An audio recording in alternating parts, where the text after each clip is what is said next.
Mbolo Samba à tous, bonjour et bienvenue chez nous. Hommes et femmes de tous bords et de toute obédience politique, acteurs sociaux de premier plan, leaders d'opinion, c'est ici, sous cet auguste arbre, que désormais se briseront les calebasses de la parole de l'un contre ou avec celle de l'autre. Le face-à-face verbal, vu croisé ou en parallèle, empruntant le chemin vers l'horizon originel de la vérité, car au commencement était la parole, et la parole était avec Dieu. D'ores et déjà, respect et paix au futur arbriste. Sous l'arbre à palabre, c'est ici votre nouveau rendez-vous du débat éclaté. Retrouvez-moi tous les mardis à 21 h sur Gabon Télévision, chez nous.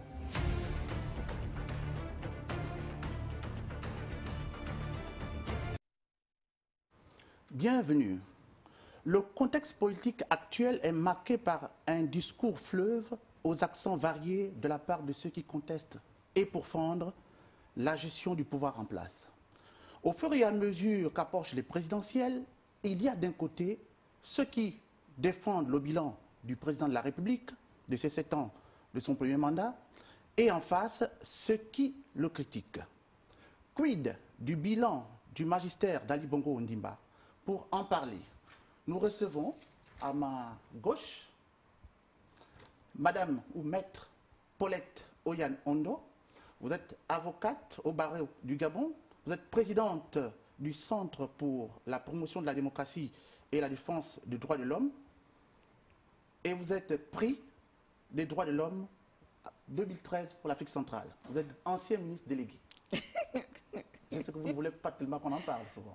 Non, c'est pas que je ne veux pas qu'on en parle, je trouve que c'est loin. Et ce sont des gens qui n'ont pas de perspective de futur, qui s'accrochent au passé. D'accord. En face de vous, Madame Clémence Méjimemboulou, vous êtes secrétaire nationale, porte-parole du Parti démocratique gabonais. Merci d'être venue. On l'annonçait, vous devez être face à Maître Lugasson Maïla, qui a décliné, et bien d'autres encore. Et nous avons la chance d'avoir le prix Nobel de l'Afrique centrale, qui va se faire le droit et le devoir de défendre la partie plutôt comme elle a l'habitude de le faire, hein, dans vos écrits. On voit que vous êtes vraiment très coriace, maître. Alors, donc, merci. Et j'aime bien le lapsus prix Nobel, il est très prémonitoire. Ouais. N'est-ce pas? Alors, peut-être, maître, je voudrais un peu commencer avec vous. Comme j'ai planté le décor tout à l'heure, nous avons le discours ambiant qui est caractérisé par la critique, que ce soit les ONG, que ce soit les partis politiques de l'opposition, pour fondre l'action du président de la République. Pour commencer ce débat, qu'est-ce qu'on pourrait bien reprocher à l'action politique du président de la République actuelle, du point de vue de sa gouvernance, du point de vue de son bilan? Pour commencer. Bon. Si vous avez bien lu, d'abord je vous remercie de m'avoir invité. Il faut dire que c'est assez rare que je passe dans les médias publics. Et nous vous en remercions. Et c'est souvent vous qui m'invitez. Je crois qu'en 15 ans, ça fait 3 fois que je suis invitée dans les médias publics, et uniquement par vous. Donc je tenais à vous remercier de cette invitation, qui est quelque chose d'assez rare. Et donc des fois je me demande, puisque c'est très rare, qu'est-ce que ça peut bien cacher? Ça ne cache rien. On est obligé de C'est le débat contradictoire, maître. Bon, alors je voudrais commencer à répondre à votre question en vous disant que, à titre personnel, dans ma conception des choses, dans ma vision du monde et de la société gabonaise, je ne m'attaque pas aux personnes. Les individus, en tant qu'individus, m'intéressent moins que les systèmes. Si vous lisez bien mes écrits, moi c'est le système politique gabonais, la manière dont il fonctionne, que je critique. Il fonctionnerait autrement, je le critiquerais moins. Ce qui ne veut pas dire que si un individu fait quelque chose de mal, j'applaudirais, parce qu'il n'est pas question de s'attaquer au individu. Parce qu'un système, c'est abstrait. Un système, c'est purement intellectuel. Un système, la concrétion d'un système passe par des individus. Mais il est tout à fait clair pour moi que c'est le système, les idéologies, bon, on n'a pas d'idéologie, mais ce qui en tient lieu au Gabon, c'est pour moi ce qu'il faut combattre. Les individus, je pense que quelquefois, dans certaines circonstances, ces individus pourraient agir autrement. Or, le système formate et donne aux individus des possibilités de faire des choses qu'ils n'auraient pas pu faire dans un autre cadre bien ordonnancé, bien normé. Donc, ce qui fait que pour moi, ce sont les systèmes qui sont à combattre beaucoup moins que les individus. D'accord. Du point de vue du système Ali Bongo Ondimba, donc depuis 7 ans, qu'est-ce que vous critiquez? Mais Ali Bongo Ondimba n'est pas dans le système depuis 7 ans. Il y est depuis que moi je suis ado. Il est seulement président depuis 7 ans. Il était déjà dans le système pendant que moi j'étais adolescente. Donc, il est seulement président depuis 7 ans. Donc, c'est le même système qui continue. Ce que j'appelle le système de la conservation du pouvoir. Il y est depuis longtemps. Il est seulement président de la République, c'est-à-dire il occupe la magistrature suprême que depuis 7 ans. Donc, le système d'aujourd'hui n'a pas été créé il y a 7 ans. Il a été créé il y a 55 ans. D'accord. Voyez. Alors, Madame Clémence Memboulou, Madame le porte-parole, j'aimerais vous donner Clémence Memboulou. C'est bien appelé. En bonne gabonaise que je suis, je tiens à ce que ça soit prononcé correctement. Voilà. Alors, vous défendez le bilan d'Ali Bongo Ondimba. En quoi ce bilan, pour vous, est-il positif aujourd'hui? On écoute partout, sur les chaires politiques, les ONG, les partis politiques, partout ailleurs, où on dit pratiquement il n'y a rien du tout, parlant du bilan du président de la République. Qu'est-ce que vous défendez dans ce bilan? Je voudrais vous remercier, effectivement, de me donner l'opportunité de parler de ce bilan. Et je voudrais commencer par remercier également Maître Oyanundo qui a bien voulu venir faire cet échange avec moi. Et lui dire que je suis désolée d'apprendre qu'elle n'est pas très souvent invitée sur les plateaux de télé parce que c'est une Gabonaise qui a du mérite, c'est quelqu'un qui a des choses à dire. Et dans un système démocratique, toutes les voix sont bonnes, toutes les énergies sont intéressantes parce que toutes les intelligences doivent participer à l'œuvre de construction. C'était important de le dire parce que je ne pense pas que nous ayons à gagner à favoriser le système de la pensée unique. Mais comment réagissez-vous au désistement justement de l'opposition qu'on veut bien inviter? Parce que souvent il nous a fait reproche au niveau de Gabon Télévision de ne pas inviter la branche de l'opposition. Or, en ce qui me concerne personnellement, on ne fait que ça. J'espère qu'on ne nous fera pas le reproche d'être entre femmes, qu'on ne nous fera pas le reproche d'être également entre personnes qui ont les origines. Loin de cela, je pense que ce sont les idées... Non, mais il faut également le dire, c'est à vous de me donner la réponse. Pourquoi est-ce que certains acteurs politiques rechignent à venir sur un plateau télé? Parce que l'échange que nous allons avoir, ce n'est pas pour nous crêper le chignon, mais c'est pour dire aux Gabonais les choses comme elles se passent. Et tout à l'heure, Maître a dit quelque chose d'important et cela me réjouit de savoir qu'en face, c'est-à-dire dans l'opposition ou bien au niveau des ONG, on ne s'attaque pas à une personne, mais on peut ne pas être d'accord avec un système et avec la manière dont ce système fonctionne. Vous me posez le problème du bilan d'Ali Bongo Ondimba. Je voudrais commencer par vous dire qu'en dehors des aveugles volontaires, ceux qu'ils ne veulent pas voir, on ne peut pas dire qu'entre 2009 et 2016, le Gabon n'a pas connu un boom important. Bien sûr, tout n'a pas été fait comme on aurait voulu que cela fût fait, mais il y a certainement beaucoup de choses à faire. Le moteur économique du Gabon a redémarré depuis 2009. Nous sommes passés de la 50e place à la 18e place en termes de croissance du produit intérieur brut. Et nous sommes à la 4e place en termes d'accélération de la croissance. L'effort de solidarité nationale a été renforcé. Nous ne pouvons pas le nier. Nous ne pouvons pas le nier. La diversification de l'économie est enclenchée. Et de manière générale, le Gabon est aujourd'hui un chantier à ciel ouvert. Maintenant, tout au long de l'émission, si vous me donnez l'opportunité de le faire, je vais émettre, permettez que tout à l'heure, que je puisse décliner certains chiffres pour corroborer mes dires. Mais, vraiment, maître, je le dis, en tant que Gabonaise, en tant que mère, en tant que citoyenne, ce à quoi nous assistons est lamentable parce que on ne s'attaque même plus au système, mais on s'attaque à un individu. Et la détestation d'un être humain ne peut pas avoir valeur de projet de société. D'accord. Maître, votre réaction? Oui. Je vais commencer par la fin de ce qu'elle vient de dire. On en est là à s'attaquer aux individus parce que c'est le pouvoir qui a mis ce système en place de destruction des individus. C'est-à-dire que quand on veut vous détruire, on s'attaque à votre personne. C'est le système qui l'a mis en place. Je ne vais pas dire que c'est Ali Bongo. Je dis c'est le système dont il est l'icône. Depuis, il n'est pas l'icône depuis 55 ans, mais il est dans ce système depuis qu'il a une vingtaine d'années.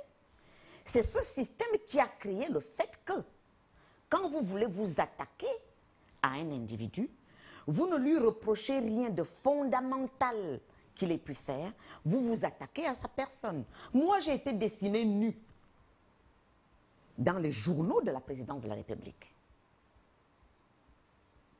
Et pourtant, j'ai gardé de la hauteur en me disant je ne vais pas descendre dans les bas-fonds. Les égouts, c'est pour les rats. Je n'aime pas vivre dans les égouts. Donc, malgré tout ce qu'on m'a fait, je reste dans ma propre mentalité, qui est une mentalité de noblesse, de l'éducation de noblesse que j'ai reçue.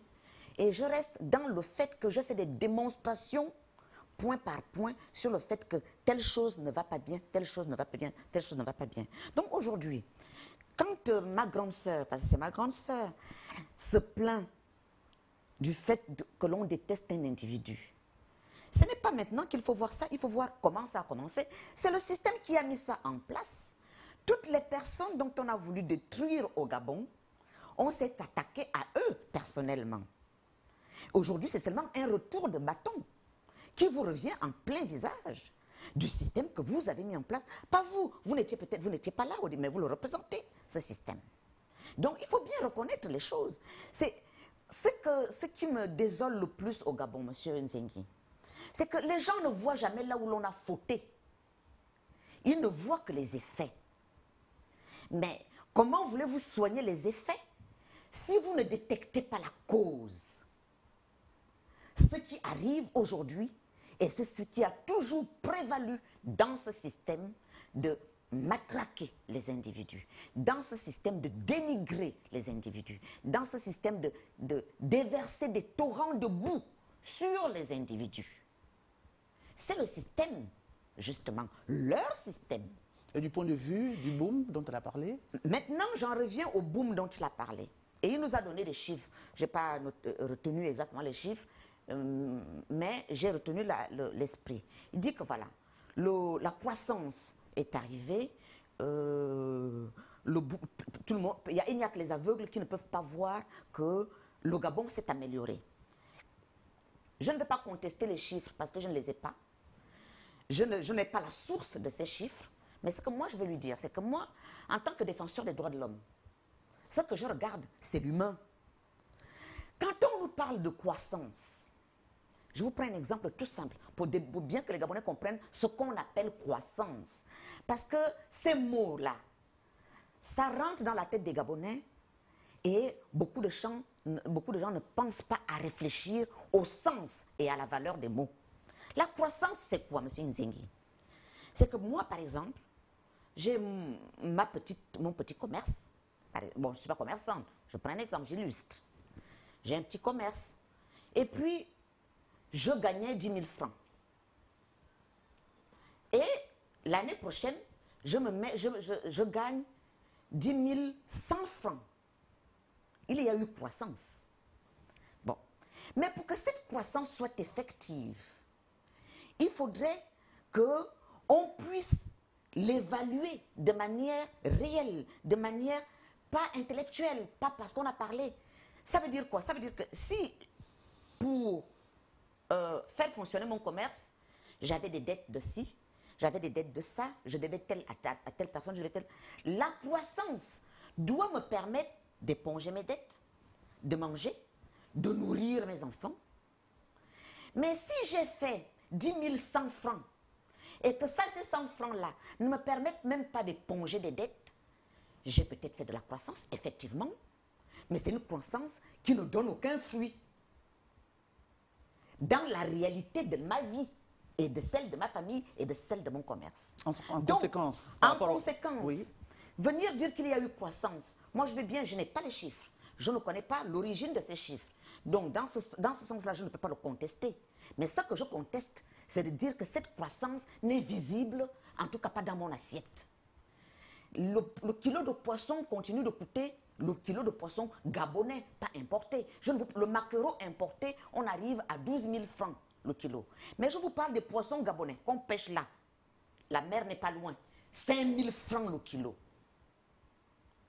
La croissance devrait pouvoir me permettre de m'acheter, si j'ai une famille de 10 enfants, autant de poissons que je veux, parce que le poisson c'est sain, de m'acheter le temps de pain ou autre chose et alimenter mon argent, alimenter ma famille. La croissance dont elle nous parle en termes de chiffres, quelle est son effectivité? Parce que c'est ça la réalité que l'on veut. Quelle est l'effectivité de cette croissance? Si on sort du chiffre, où est-ce qu'elle est effective dans la vie réelle des Gabonais? Moi, c'est ce qui m'intéresse. Parce que ce qui m'intéresse, moi, j'étudie l'être humain, les conditions de l'être humain. Comment on peut améliorer que l'être humain vive dignement. Donc, en quoi la croissance apporte la dignité aux Gabonais? Dans son droit à l'alimentation, dans son droit à vivre mieux, dans son droit à avoir l'électricité. Ce matin, par exemple, je n'avais pas d'eau en venant chez moi. Et on nous parle du boom qu'il y a partout. Donc, la croissance, moi, je ne veux pas vous contester qu'elle existe. Ne vous contestez pas ça. Parce que j'aime contester point par point en vous amenant des chiffres différents. Je prends vos chiffres et je les considère comme vrais. Maintenant, démontrez-moi où est l'effectivité de la croissance dans la vie réelle des Gabonais. Parce que je vais vous imposer le principe de croissance. Le principe de croissance, c'est juste d'avoir un chiffre en un instant T. Et à un instant T plus 1, vous avez un chiffre supérieur. C'est cette supériorité du chiffre dans le temps T plus 1 qu'on appelle croissance. Mais ça ne suffit pas. La vraie croissance, c'est que vous devez la sentir, vous, Monsieur Nzienki. Vous devez la sentir, vous, Madame Monsieur Mamboulou. Je dois la sentir, moi. Le caméraman doit la sentir. Mais donc, cette croissance que dont vous nous bassinez les oreilles avec les chiffres, où est-elle de manière effective dans vos assiettes? La question est posée, Madame le porte-parole. Alors, je voudrais dire à Maître Yann, d'abord que tout à l'heure, vous avez dit que la violence, parce que quand la détestation n'est que l'illustration de la violence, vous disiez que c'est le fait du pouvoir. Ce n'est pas le fait du pouvoir, c'est le fait d'une société malade. Et notre société, effectivement, elle est malade. Parce que les tenants de la violence ne sont pas dans un camp. Les tenants de la violence sont partout. Et je peux reconnaître qu'effectivement, il y a des dérapages du côté de ceux qui partagent les mêmes idées que moi. Mais il y a davantage de dérapages du côté de ceux qui n'ont jamais partagé le pouvoir. Et nous devrions tous, en tant que Gabonais, nous interroger effectivement sur les causes de toutes ces dérives. Nous devrions sérieusement nous inquiéter de cela et nous poser les vraies questions. Moi, je ne pense pas qu'on est d'un côté les bons et de l'autre les méchants. Je ne le crois pas du tout. Parce que ceux qui sont aujourd'hui au pouvoir, certains ont été hier dans l'opposition. Et ceux qui sont dans l'opposition ici, pour la plupart, étaient hier au pouvoir. Donc, c'est la première chose que je dis, tout en partageant cette inquiétude avec vous, tout en disant que finalement, on ne gagne rien à salir les autres. Et il est dommage qu'effectivement, au lieu d'avoir des échanges comme nous l'avons en ce moment, que des gens utilisent vraiment des méthodes d'un autre siècle. Ça, c'est la première chose. Tout à l'heure, les chiffres que je vous ai donnés sont juste une introduction parce qu'en venant ici, on m'a dit qu'il s'agissait de parler des réalisations du septennat d'Ali Bongo Ondimba qui s'achève. Mais quand je vous parle, il faut bien que je commence par quelque chose. Et partout dans le monde, c'est en regardant le taux de croissance d'un pays qu'on commence déjà à définir si ce pays a évolué au plan économique, au plan social, etc., etc. Et c'est pour ça que je vous donne ces chiffres-là. Mais je suis d'accord avec vous que c'est dans l'assiette du Gabonais que cette croissance doit se traduire. Comme je suis d'accord avec vous, mais ne vous limitez pas à l'assiette. Quand je dis que le Gabon a connu un grand boom, j'ai dit tout à l'heure également que l'effort de solidarité a été amélioré. J'ai dit et là, quand je parle des réalisations d'Ali Bongo Ondimba, je voudrais commencer quand même par la santé. Parce qu'on ne peut pas faire...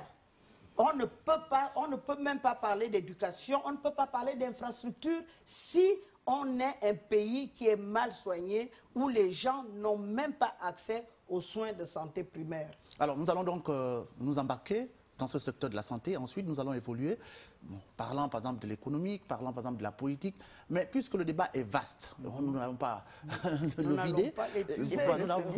Donc, effectivement, et nous allons organiser plusieurs séances, maître, ne vous en faites pas. Alors, du point de vue de la santé, nous allons en discuter, nous allons échanger sur ce plan. Qu'est-ce qui a été fait? Je commence par vous, madame le porte-parole. Concrètement. Je vais vous étonner parce que je ne vais pas commencer par parler des grands pôles de santé qui ont été livrés depuis 2009. Je vais commencer par vous parler de la santé de proximité et dire que vraiment, maître, nous nous connaissons, elle a dit tout à l'heure que je suis sa sœur aînée. C'est vrai. Quand je parle de mon pays, j'essaie d'être sérieuse. Au-delà de mon positionnement politique. Parce que c'est ce pays que j'ai reçu de mes parents et c'est ce pays-là que je dois rendre dans le meilleur état possible aux générations futures. Ce que je veux dire, s'il vous plaît, vous permettez que je termine en disant... Parce que je voulais vous refaire bondir parce qu'on a écouté l'opposition dans ses discours dit par exemple qu'il n'y a pas eu de dispensaires qui ont été réalisés. Bon, nous sommes dans le domaine de la santé. Mais je vais vous répondre.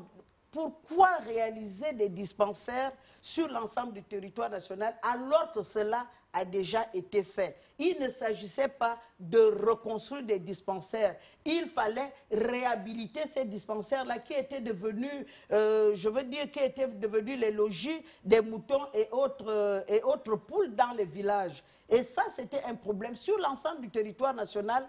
Bien avant 2009, des dispensaires, des cases de santé avaient été construits. On a commencé à les réaliser. Mais je voudrais commencer par dire que quand j'ai dit tout à l'heure que le Gabon était un chantier à ciel ouvert, c'est-à-dire qu'il y a Ali Bongo Ondimba, en arrivant en 2009, a trouvé tellement de choses à faire qu'effectivement, il y avait le problème des choix, les choix à opérer. On devait commencer par quoi devait-on commencer? Les besoins essentiels étant mais vraiment innombrables, l'appel du peuple et l'insatisfaction étant tellement grand qu'il fallait commencer par quelque chose. Nous étions en train de parler de santé, mais l'offre de santé de proximité a été effectivement améliorée. Je peux vous inviter à faire le tour du Gabon. Tout n'est pas encore parfait, mais le travail de réhabilitation des centres de santé, des dispensaires a été enclenché et a bien commencé. De la même manière que depuis 2009, on se rend compte que ces cases de santé, ces centres de santé sont régulièrement et mieux pourvus en médicaments. C'est vrai que nous n'avons pas fait 100% de ce travail-là, mais ce travail a commencé à être fait, comme l'affectation des infirmiers pour animer ces centres de santé. Dans les villages, là je parle des zones rurales, mais maintenant à Libreville et dans les provinces, tout le monde a vu l'érection de ces pôles de santé.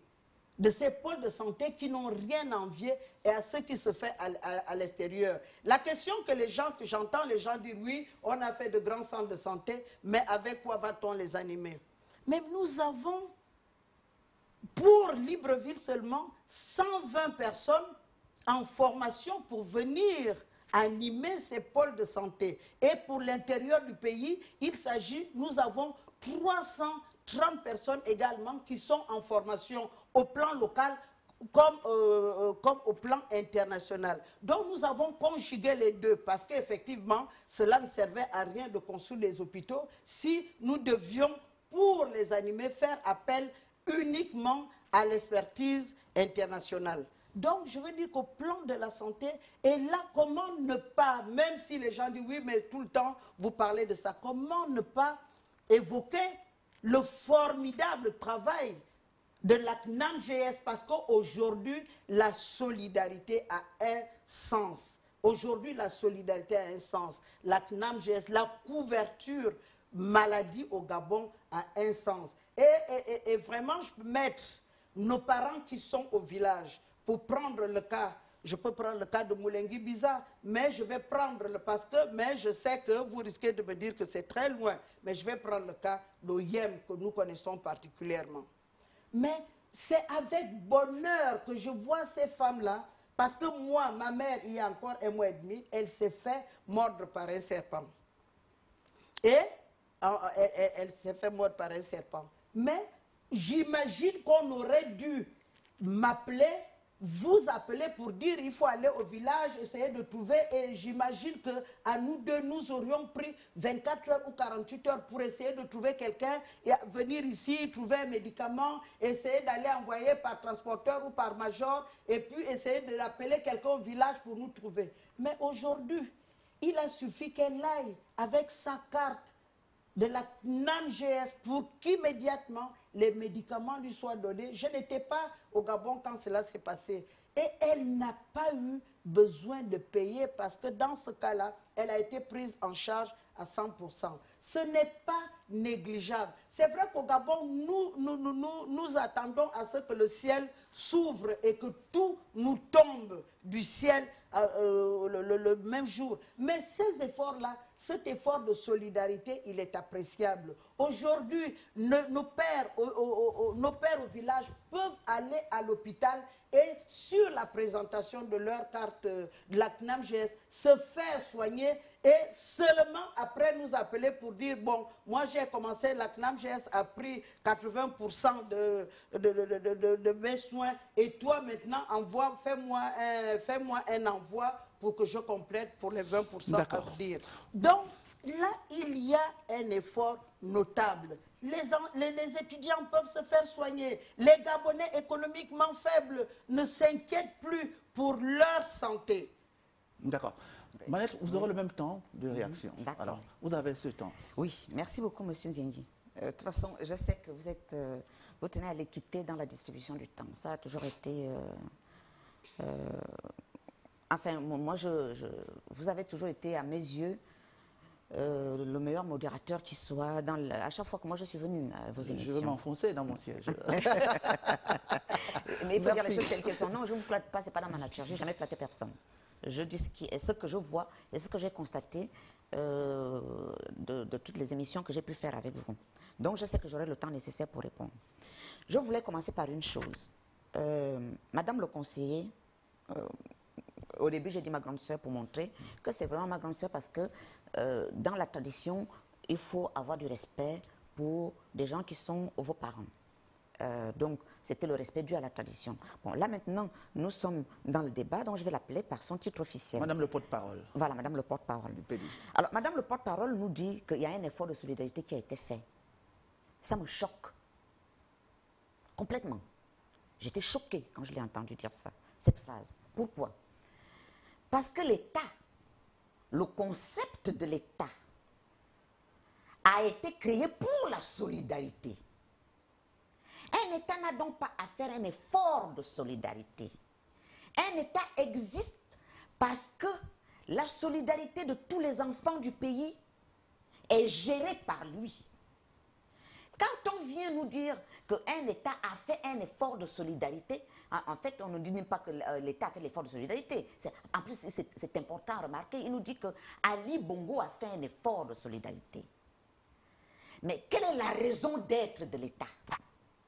Pourquoi les gens qui ont pensé l'État depuis Athènes, ils l'ont pensé, pourquoi? Parce qu'on ne pouvait pas aller de maison en maison. Il fallait créer une structure étatique pour prendre en compte les problèmes de tout le monde dans le sens de la solidarité collective.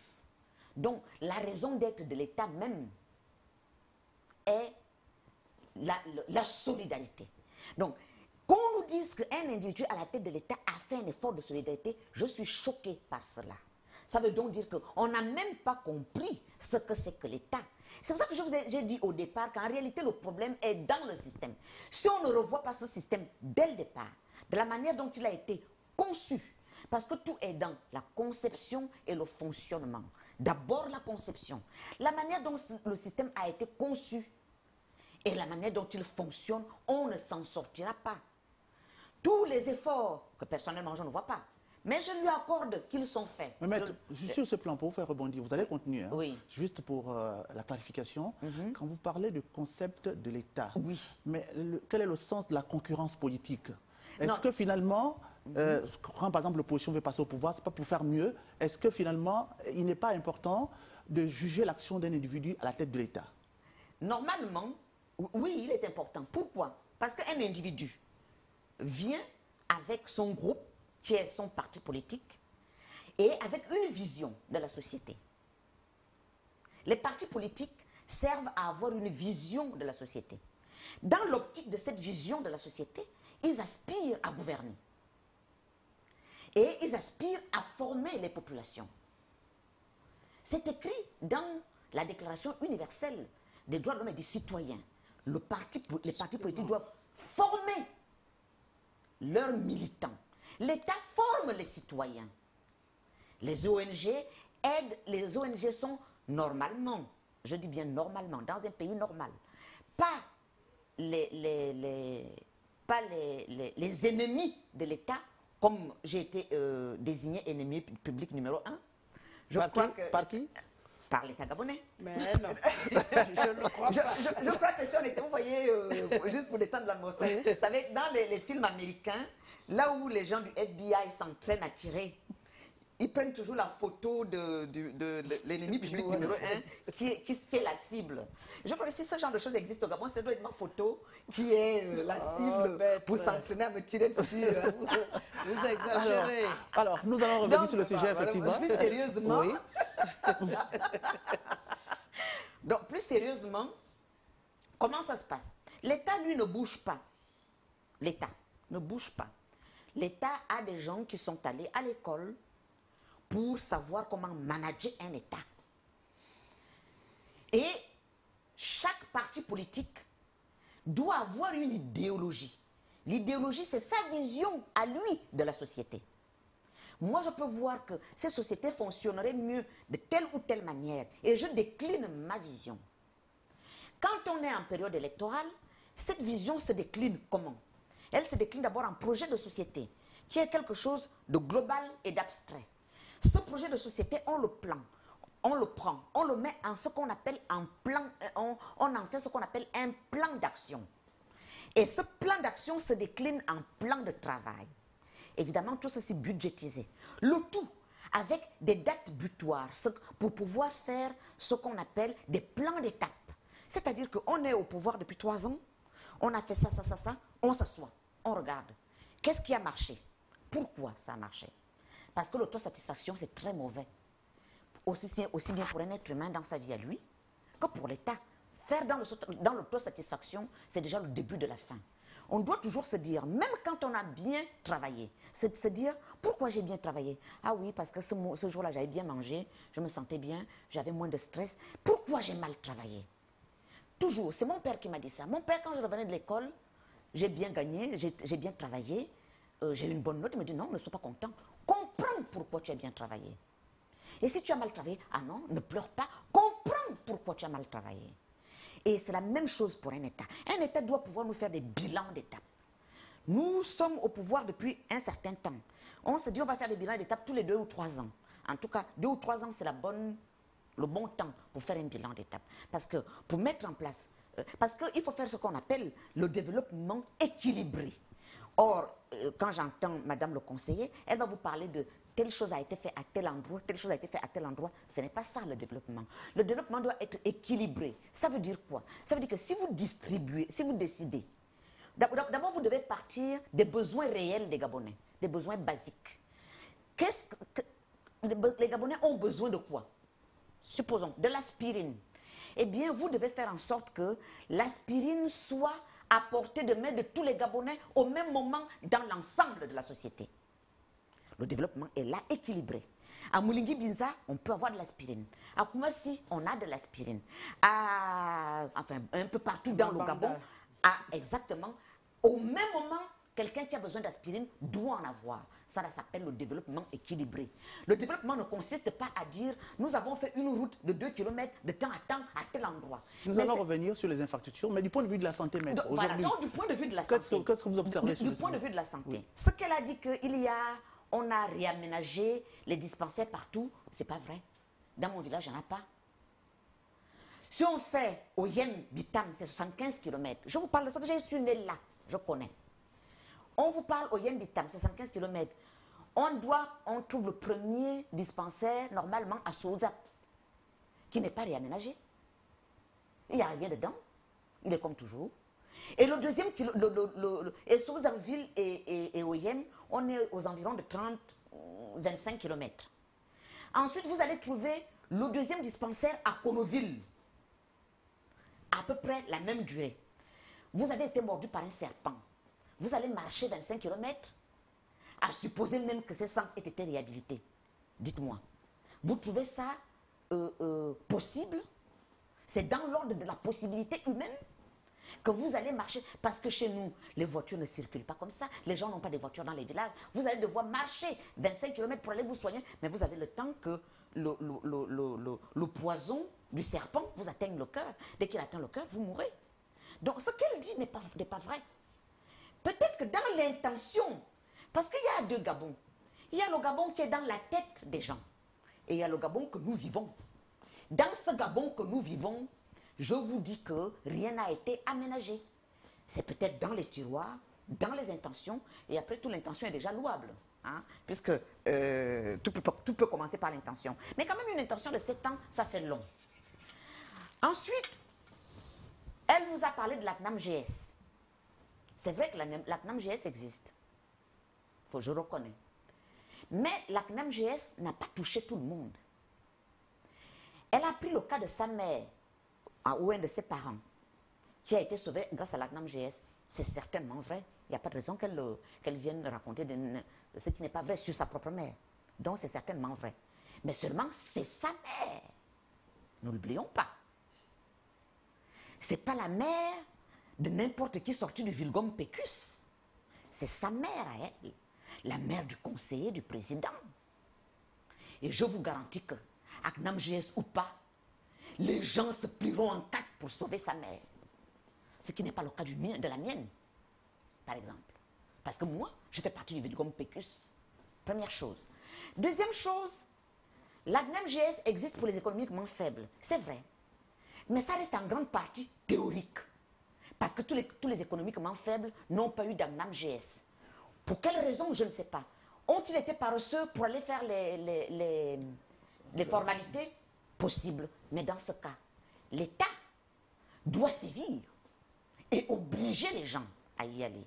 Et je vais faire le parallèle, par exemple, avec le principe d'universalité de la scolarisation.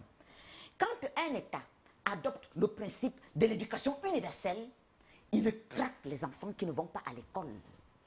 Il y a des brigades qui circulent dans tout le Gabon pour voir que cet enfant est en âge d'être dans une salle de classe à cette heure-là. Que fait-il dehors? Et de ce point de vue, là, nous plongeons dans le secteur de la santé, voilà, mais c'est pour vous dire que l'éducation nationale. Si on prend et qu'on dit, voilà, on veut soigner les économiquement faibles, on doit les traquer, les obliger. C'est aussi une façon de les éduquer et leur dire que pour leur propre bien, qu'ils aillent prendre la CNAMGS. Ça, c'est un premier volet. Le deuxième volet, c'est que, contrairement à ce qu'on croit, la CNAMGS ne couvre pas toutes les personnes qui en sont détenteurs. Moi, j'ai eu un cas, mon propre grand-père a les papiers de la CNAMGS. Dès qu'il se présente à la pharmacie, les gens lui disent, il présente ces papiers-là. Ah non, non, non, nous n'avons pas les médicaments qui sont inscrits dans votre ordonnance. Il a dû faire quasiment la moitié des pharmacies de Libreville, jusqu'à ce que j'appelle un ami pharmacien.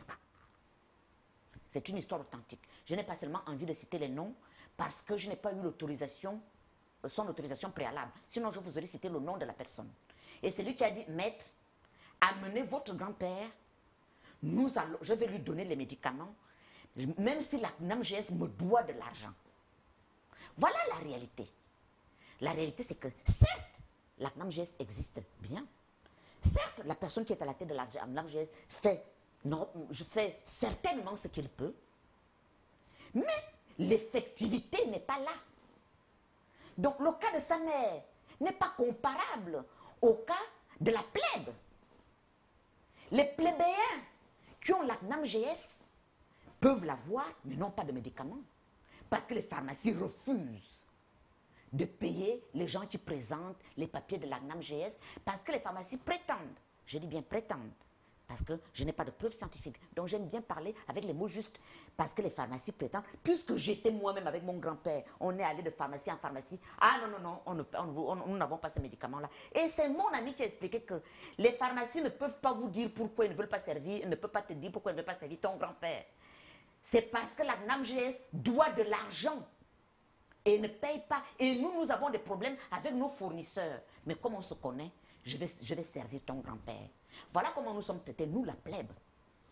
D'accord. Alors, votre réaction, Madame le porte-parole? Je voudrais d'abord dire à Maître que j'ai été invité sur ce plateau pour parler des réalisations, ou aussi en d'autres termes, pour parler du bilan d'Ali Bongo Ondimba, président de la République. Donc, souffrez que je parle de ce bilan et que je parle de ces réalisations que vous ne voyez pas parce que certainement vous ne voulez pas voir, mais que la majorité des Gabonais voient, puisque les Gabonais, dans leur majorité, en sont les bénéficiaires. Je voudrais également lui dire que, maître, je ne plaisante pas. Je vous ai dit au départ que je n'ai pas l'habitude de plaisanter. Je suis une Gabonaise sortie du village. Je n'ai pas eu certainement le parcours que vous avez eu avec beaucoup de gens sur votre chemin qui vous ont aidé. Ma mère est une femme du village. Elle est une femme du village, elle sort du village et ce n'est pas parce que sa fille est conseillère spéciale du président de la République que ma mère fait partie des privilégiés de ce pays dont vous êtes. Je voudrais vraiment vous le dire en toute sincérité, parce que là, nous parlons, mais nous nous respectons aussi. Quand je vous parle du cas de ma mère, c'est le cas de ma mère. Et le cas de ma mère est certainement, ma mère fait partie des Gabonais, je ne dirais pas économiquement fait, parce qu'elle a la chance d'avoir des enfants qui travaillent et qui peuvent la prendre en charge. Mais sa situation est comparable à la situation des milliers de Gabonais. Et ensuite, je voudrais vous dire que quand vous dites que je cite des noms, mais il faut bien qu'on dise ce qui a été fait. Mais vous, quand vous étiez au pouvoir, quand vous étiez ministre, vous étiez membre d'un gouvernement, si on vous demandait de parler du bilan de ce gouvernement, vous n'auriez pas cité le président de la République de l'époque qui incarnait ce pouvoir. Pourquoi aujourd'hui vous ne voulez pas qu'on dise qu'il y a eu ceci ou cela? Mais bien sûr qu'en arrivant, mais le développement, bien sûr, le développement est un processus. Et comme tout processus, nous tendons vers un idéal que nous n'allons certainement pas atteindre. Mais par rapport à ça, je dis que des choses ont été faites et je dis que les Gabonais voient tous les jours les fruits du travail qui est produit par Ali Bongo Ondimba et son équipe. Quand je dis Ali Bongo Ondimba, je parle du pouvoir que Ali Bongo Ondimba incarne. Vous me citez le cas de la CNAM-GS. Mais bien sûr qu'il y a des dysfonctionnements, parce que c'est une œuvre humaine. Mais pourquoi? C'est un peu le problème quand on veut voir noir alors que c'est blanc, on ne verra que du noir. Mais je dis qu'aujourd'hui, effectivement, ces dysfonctionnements-là ont été portés à l'attention et des dirigeants de la CNAM-GS et à l'attention de la première autorité de ce pays. Mais ces dysfonctionnements ne peuvent pas effacer tout le travail positif qui est fait et dont les Gabonais sont bénéficiaires. J'ai parlé de la CNAM-GS, mais je peux parler également des aides sociales. Je peux parler également, et quand je dis que la solidarité nationale, l'effort de solidarité a été renforcé, mais a été renforcé parce que nous venons d'un point pour arriver à un point T, pour arriver à un point T+1. Donc, il faut bien que je dise, que je vous le dise. Comment voulez-vous que je parle des réalisations si, à la limite, vous estimez qu'il ne faut même pas dire ce qui a été fait parce que de toute façon, le développement, il doit être fait de manière équitable. Mais bien sûr que nous allons vers l'équité. C'est pour ça qu'aujourd'hui, nous parlons d'égalité de chances. Parce que nous nous rendons bien compte qu'il n'y a pas, que jusque-là, il y a beaucoup de distorsions dans le développement. Pourquoi est-ce que nous parlons de changer ensemble? C'est bien parce que nous nous rendons compte que le changement au Gabon est d'abord un changement de mentalité. C'est d'abord un changement, nous avons formaté d'une certaine manière, depuis, vous parlez de 55 ans, effectivement, depuis l'indépendance. Parce que c'est à ce moment que, théoriquement, nous sommes devenus autonomes. Et nous nous rendons compte, 55 ans après, qu'il y a un vrai travail il faut d'abord déconstruire ce qui a été fait et d'abord nos habitudes pour reconstruire une société plus égalitaire, pour reconstruire une société plus équitable. Mais pour en revenir aux réalisations, Monsieur Aznzendi, il faudrait effectivement, et je veux dire que j'accueille avec plaisir l'idée que vous venez de faire plusieurs émissions pour parler de ces réalisations-là. Oui. Parce qu'il est important de parler de chaque domaine. On a parlé de la santé, mais moi je pourrais parler également des infrastructures. Je pourrais parler de ces 3300 km de routes qui ont été travaillées sur l'ensemble du Gabon avec 1400 routes bitumées en l'espace de 7 ans. On va encore me rétorquer si je dis qu'entre Djolé, par exemple, et Medouman, c'est 47 km de route. Mais il faut bien que je cite, parce que ce travail a été fait à un endroit précis. Mais je peux parler également de ce qui a été fait entre Lalara et Koumameyon. Mais il se trouve que si je cite ces deux exemples-là, mais c'est sur l'ensemble du territoire national. Quand on sait qu'avant 2009, mais au cours des 40 dernières années qui ont précédé l'arrivée d'Ali Bongo Ondimba, on n'avait même pas 10 km de route bitumée par an. Là, en 7 ans, nous avons quand même réalisé quelque chose d'appréciable. Ça aussi, là, si les Gabonais, et ce sont des corridors de développement. Vous parlez ce matin, vous dites que vous n'aviez pas d'eau. Mais en 2009, la situation était catastrophique. Moi qui habite le nord du Gabon, je n'avais pas d'eau. Je n'avais pas d'eau. Mais là, depuis 2 ans, je peux applaudir parce que le matin maintenant, ma fille, elle sait ce que c'est que voir de l'eau couler. Ça, ce sont des choses qui sont visibles. Peut-être que vous ne voulez pas les voir parce que vous êtes dans la posture de l'opposant qui dit de toutes les façons, ceux qui sont en face ne font pas de bonnes choses, mais de grâce, nous disons que nous aurions certainement pu mieux faire dans certains domaines, et notamment dans le domaine du logement. Nous le reconnaissons.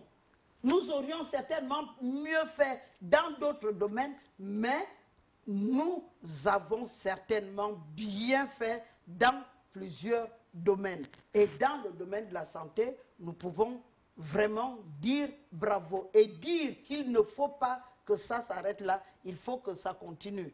D'accord. Alors, Maître, vous allez réagir. Je crois que Madame le porte-parole vient d'aborder plusieurs pans. Il a parlé des infrastructures, il a évoqué un peu la santé, le logement.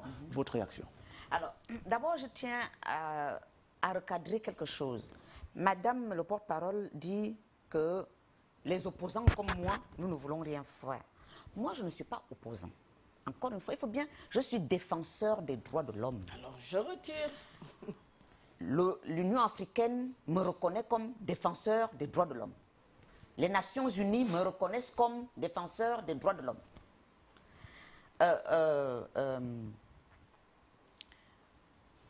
Tous les organismes avec lesquels je travaille, Frontline Defender, me reconnaît comme... Il faut préciser que vous êtes pris. La preuve, j'ai eu un prix, voilà. Me reconnaît comme défenseur. J'ai même une carte de défenseur des droits de l'homme.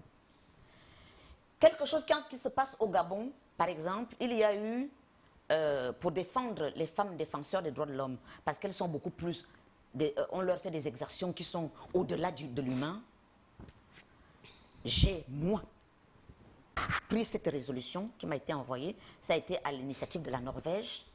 On m'a envoyé, je l'ai envoyé au président de la République par voie d'huissier. Parce que je me suis dit, bon, si je me présente à la présidence, on ne sait jamais ce qui peut... Peut-être qu'on peut me tirer dessus, autant envoyer un huissier. Oh là là donc, là là. Oh là là là là là. Il faut mettre un peu d'humour de temps en temps. Il faut le retirer. Il faut mettre un peu Vous d'humour. n'avez pas à la présidence de la République des mercenaires. Vous avez été membre du gouvernement. Vous avez été à plusieurs reprises à la présidence de la République. Alors, quand vous étiez membre du gouvernement, on n'a jamais tiré sur vous. Ce sont toujours des Gabonais. Oui, mais je n'étais pas taxée d'opposant. Parce que vous-même, alors que je suis défenseur... Je retire. Alors que Vraiment, je retire. retire. Parce que vous me taxez d'opposant. j'ai cette humilité-là de reconnaître que vos propos me font penser, vos propos par rapport au pouvoir actuel me font croire que vous êtes opposant, mais vous me dites que vous n'êtes pas opposant. Je retire et je vous présente mes excuses. D'accord. J'ai cette humilité-là. Le côté tiré dessus. Vous avez la parole pour réagir. Voilà. Donc, moi, je suis citoyen. Je suis toujours, moi, je ne suis jamais dans aucune posture. Je suis dans aucune posture. Je suis dans un engagement. Et cet engagement est citoyen. Quel qu'il soit. Ça, c'est ma position. En tant que défenseur des droits de l'homme, ce qui m'intéresse, c'est l'être humain. Je l'ai dit au début. Est-ce que quand je parle, j'essaie même de parler de manière équilibrée. Par exemple, ces chiffres, j'aurais pu lui dire, si je voulais être... j'aurais pu dire, donnez-moi la source de vos chiffres. J'aurais pu lui dire ça, je ne l'ai pas dit. Je lui ai bien dit, je lui accorde le bénéfice, mais j'ai juste analysé les chiffres et démontré à quoi servent ces chiffres. Ai-je dit une seule fois que la CNAMGS n'existe pas? Non, je ne l'ai pas dit. J'ai même dit que le directeur de la CNAMGS se bat comme il peut. Je l'ai même dit. Mais j'ai dit qu'en termes d'effectivité, tous les Gabonais économiquement faibles ne bénéficient pas de la CNAMGS. Et j'ai dit, pour quelle raison? Est-ce parce qu'ils ont été paresseux pour aller faire les procédures? Je ne sais pas. Mais quoi qu'il en soit, il se trouve que tous les Gabonais qui devraient en bénéficier n'en bénéficient pas. Et c'est là où je dis que l'État, justement, dans son devoir de solidarité, aurait dû traquer les gens économiquement faibles pour leur dire, vous avez un outil que nous avons mis à votre disposition, qui est votre outil, servez-vous-en. L'État ne l'a pas fait, je l'ai dit ici. Donc je n'ai jamais dit que la CNAMGS n'existe pas. Pourquoi je dirais, son bâtiment est flambant neuf, quasiment à côté de mon cabinet. Donc je vois bien la CNAMGS. Mais je parle de l'effectivité et de l'apport que ça peut faire aux gens. Quand j'ai dit que si sa mère a été soignée, c'est parce que c'est sa mère. Je ne veux pas dire par là qu'elle n'a pas fait d'efforts dans la vie, qu'elle n'a pas fait... Mais je dis que la place qu'elle occupe aujourd'hui fait que, parce que c'est sa mère, les gens se plieront en quatre pour aider sa mère à se soigner. Parce que nous sommes encore dans une société qui fonctionne comme ça. En fonction de qui vous êtes traité différemment par rapport à qui vous n'êtes pas. C'est la réalité.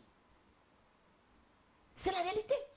Et c'est pour ça que dès le départ, je vous ai dit que moi, ce qui m'intéresse, ce sont les systèmes.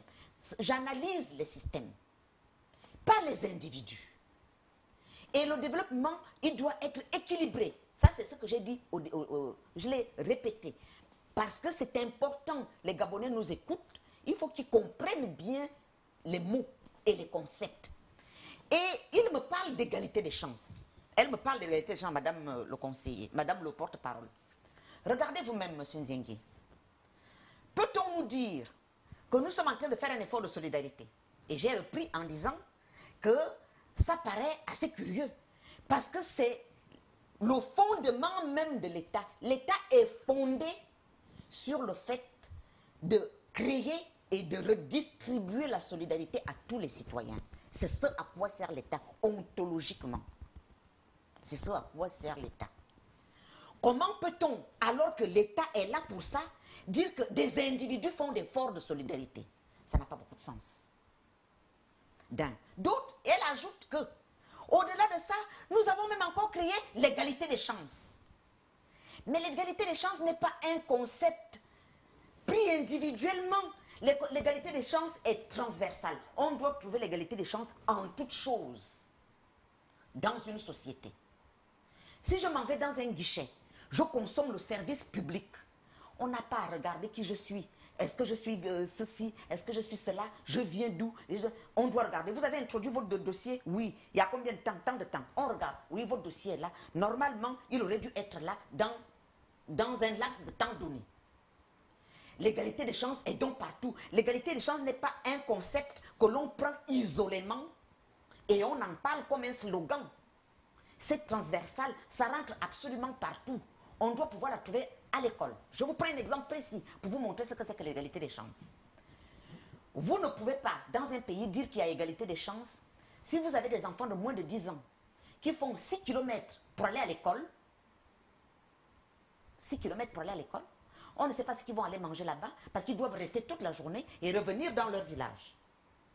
Mais vous avez d'autres enfants qui ont une école dans leur village. Et vous allez parler d'égalité des chances, elle est où? Parce que l'égalité des chances est transversale. Ce n'est pas une notion prise isolément. Elle se retrouve absolument partout. Dans tout ce qu'on fait pour un individu dans la société. Ce n'est pas un slogan. Tout au Gabon, alors qu'ailleurs ça se traduit en actes, au Gabon ça devient un slogan. L'émergence, l'égalité des chances, je ne sais pas encore ce qu'on va nous ramener demain. Je dis c'est dommage. Mais en même temps, je comprends sans admettre que c'est le système qui fait ça. Parce que si l'actuel président avait voulu changer les choses, il n'aurait pas fait le replatage, il n'aurait pas tenté de recolmater les brèches beaucoup plus par les mots. Il aurait dû changer son système de fond en comble. Il aurait dû débongoiser. Je vais vous dire une chose, monsieur Nziengi. Un système de 55 ans n'est pas viable s'il ne l'a jamais été dès le départ. Parce que je vous ai parlé de la conception d'une chose. Le système a été conçu pour maintenir les intérêts de la puissance coloniale française. Et nos gouvernants ne sont rien d'autre que des anciens gouverneurs de colonies. Simplement, ils sont plus difficiles à combattre puisqu'ils nous ressemblent. C'est plus facile de combattre un colonisateur qui en a les apparences. Mais c'est beaucoup plus difficile de combattre un colonisateur qui est comme vous. Donc si Ali Bongo avait voulu changer les choses, il aurait dû s'en prendre au système. Parce que je vous garantis qu'il peut faire 100 ans au pouvoir, ça ne donnera rien parce que le système est mauvais. Il aurait dû débongoiser. Comment Deng Xiaoping a fait pour tous les maux de la Chine? Il a démaoïsé. Comment Khrouchtchev a fait? Il a déstalinisé. C'est à partir de cette déstalinisation que Gorbatchev a pu faire sa perestroïka. Donc on change le système.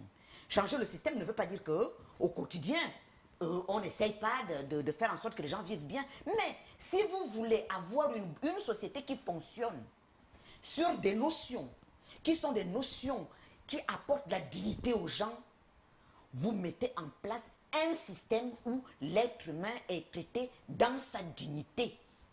Or, ce système ne peut pas traiter l'être humain dans sa dignité parce qu'il n'a pas été conçu pour cela. C'est ça que je suis en train de dire. D'accord. Je vous donne votre temps de parole et puis nous sommes en train d'aller au terme de l'émission pratiquement. On ne se rend pas compte. À vous de réagir, Madame le porte-parole, à tout ce qui a été dit. Je voudrais d'abord dire à Ahmed que j'aurais pu venir sur ce plateau avec ma casquette de sociologue et de politologue. Et à ce moment-là, nous aurions fait ce débat-là. Parce que c'est un débat d'intellectuels que vous êtes en train de faire, véritablement. C'est un débat. Alors qu'il nous est demandé aujourd'hui de faire le bilan des réalisations qui ont été faites depuis 2009, depuis que le président Ali Bongo est arrivé au pouvoir.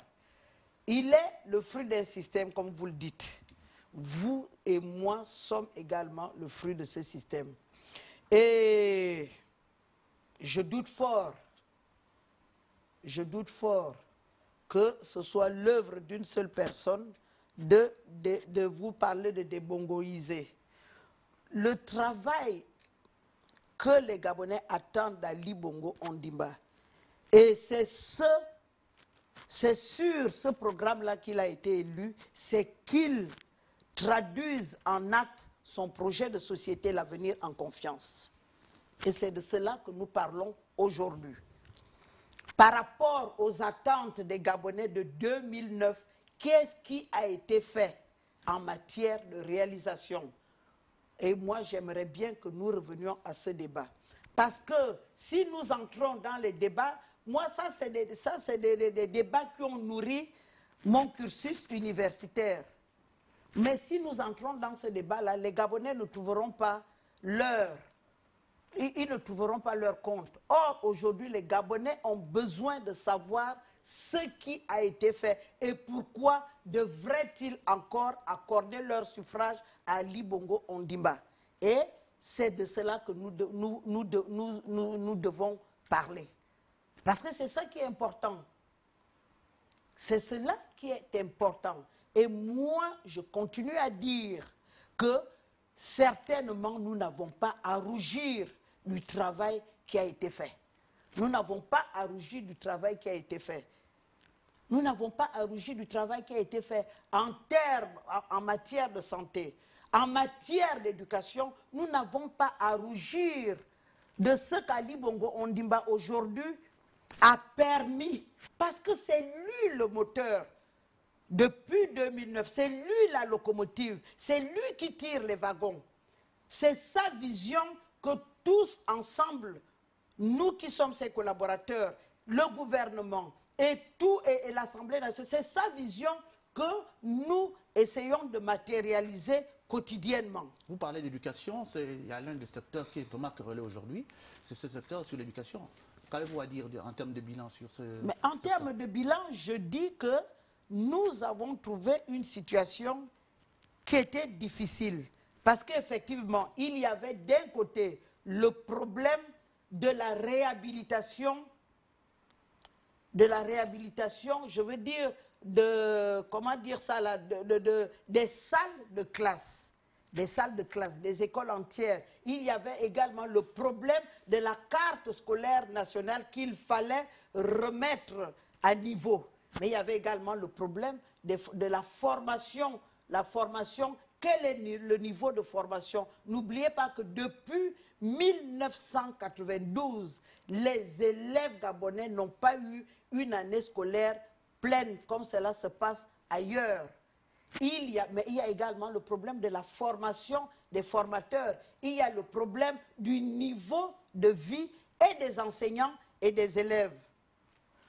Avec le nouveau système de rémunération, les salaires ont été revus à la hausse. Depuis 2009, il y a eu 2 augmentations de salaires pour améliorer les conditions de vie des Gabonais. Ce n'est peut-être pas parfait, mais je demande à ceux qui sont dans ce pays depuis quelque temps de donner un exemple où cela a été fait en 7 ans, 2 augmentations de salaire.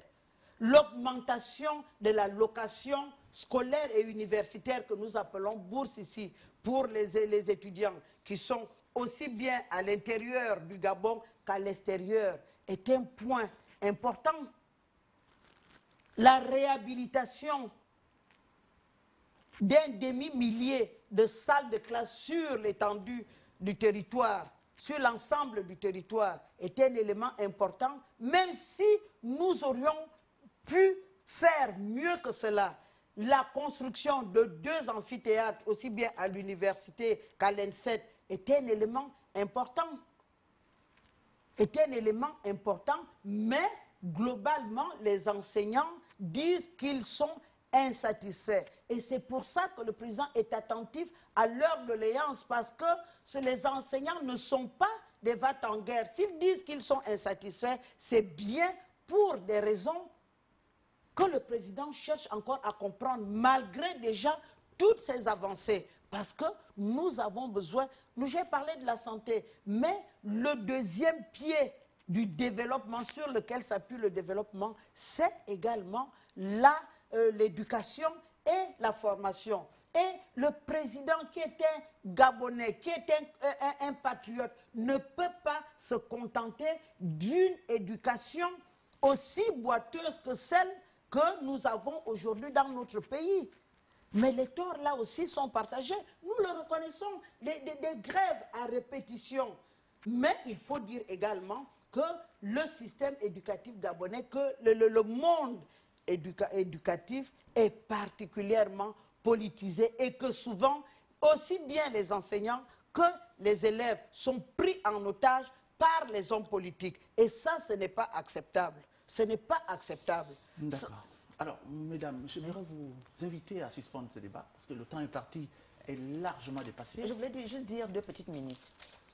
Bon, je vous donne une minute. Voilà, une minute pour conclure, une minute pour conclure. Voilà. Je voulais dire à madame le porte-parole que, contrairement à ce qu'elle croit comprendre de ce que je dis, si elle m'écoutait, ils amélioreraient leur manière de faire. Pourquoi? Dans les pays démocratiques, nous n'en sommes pas un, malheureusement.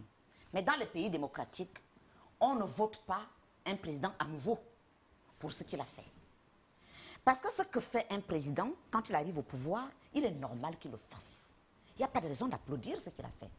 Il est venu pour le faire. Bon, l'actuel, moi, je ne sais pas très bien ce qu'il a fait, mais lui, elle sait. Admettons, je le lui accorde. Moi, je ne le vois pas, elle le voit. Moi, ce que je vois, c'est qu'il n'y a pas de courant, il n'y a pas d'eau, tous mes appareils, je suis quasiment sinistré chez moi, etc. Beaucoup de choses que je vois. Donc déjà, dans les pays démocratiques, on n'élit pas un président pour son bilan. Sinon, Jospin aurait été élu. Vous voyez la fameuse élection qui s'était passée. Il y avait Chirac, Jospin et Le Pen. Jospin avait un bilan extraordinaire. Mais dans les pays démocratiques, on ne vous élit pas pour ce que vous avez fait. Parce qu'on considère que c'est normal que vous le fassiez. On vous élit pour ce que vous promettez. C'est-à-dire que ce qu'on sent en vous, comment vous pouvez conduire le pays dans le monde tel qu'il est. Quelle est votre capacité à propulser, à impulser, à faire en sorte que le pays soit un pays qui compte dans le concert des nations. Donc, quand on vient nous parler du bilan, ça c'est quelque chose qui doit faire en interne. Parce que si normalement on était dans une démocratie où l'on élit, où l'on fait des élections et que le bulletin de vote compte, on n'élit aucun président au monde pour ce qu'il a fait avant. On l'élit parce qu'on sait il est capable d'affronter le terrorisme. Il est capable d'affronter la famine. Il est capable d'affronter ci. Il est capable d'affronter ça. Donc on les lit parce qu'on sait qu'il va conduire les gens sur le bon chemin. Ce qu'il a fait avant, il l'a fait pour le mandat qu'on lui a préalablement donné. Et ce mandat-là est fini. C'est fini. On n'a pas à danser pour ça. On peut être content, c'est bien, il a bien travaillé. Mais personne n'élit un président pour ce qu'il a fait. Votre minute. Je voudrais dire que moi, je suis gabonaise et nous sommes au Gabon. En 2009, le président Ali Bongo Ondimba a été élu sur la base d'un projet de société qui contenait des promesses, n'est-ce pas? Et aujourd'hui, il vient à nouveau solliciter les suffrages des Gabonais. Mais pour que son discours soit mieux écouté, pour que son action soit visible et pour que les Gabonais lui redonnent à nouveau leur suffrage, il est tout à fait normal qu'il vienne se présenter devant ce peuple qu'il a élu pour lui dire « Vous m'avez donné un mandat de 7 ans, voilà ce que j'ai fait de ce mandat. Voilà les réalisations que j'ai été faites. » Maintenant, si vous nous demandez de faire autrement, et ce sont les journalistes qui nous ont demandé de le faire, et je suis tout à fait honoré que j'ai été choisi pour le faire, parce que moi, je suis heureuse de travailler avec cet homme-là. Je suis heureuse de participer à l'action, à l'œuvre de reconstruction de ce pays. Je suis heureuse parce que demain, je pourrais dire aux générations futures, j'y étais. Et je pourrais le dire en connaissance de cause. Voilà, donc quid du bilan du président de la République, tel était le thème d'aujourd'hui. Mesdames, merci d'être passées sur le plateau de l'Arbre à Palabre. Madame Paulette Oyan-Ondo, merci d'être venue. Je vous remercie et je veux juste un mot, dire qu'on élit un président quand il a déjà eu un mandat parce qu'on le considère qu'il peut être un homme du futur. On n'élit pas un homme du passé. Madame le porte-parole, merci d'être passée sur le plateau sur l'Arbre à Palabre. Et je vous remercie et je veux dire aux Gabonais qu'Ali Bongo Ondimba est certainement cet homme du futur dont ils ont besoin. D'accord, je pense qu'on n'en finira jamais. Alors, comme l'exige la tradition, nous allons nous lever et puis nous serrer la main en bon... Avec plaisir, c'est ma grande sœur. Voilà, Maintenant qu'on a fini le débat, en bon Gabonais. la famille revient. Voilà. La famille reprend ses droits. Voilà. Tout à fait.